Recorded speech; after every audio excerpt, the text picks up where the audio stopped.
Sabay pinatumbling yung ano eh.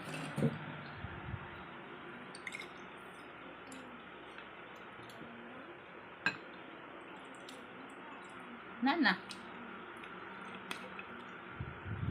Wala na, suka. Hindi na bago.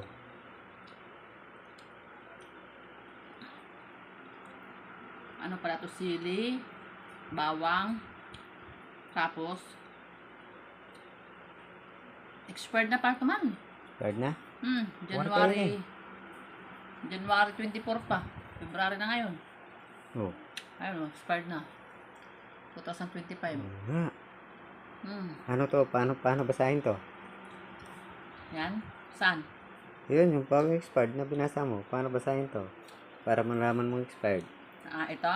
Oh. Babasahin ka? Oh. Expired. Oh, di ba?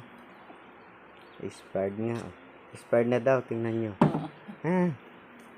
Ayaw. Magaling to eh, no? Oh, napainom ng tubig na di oras.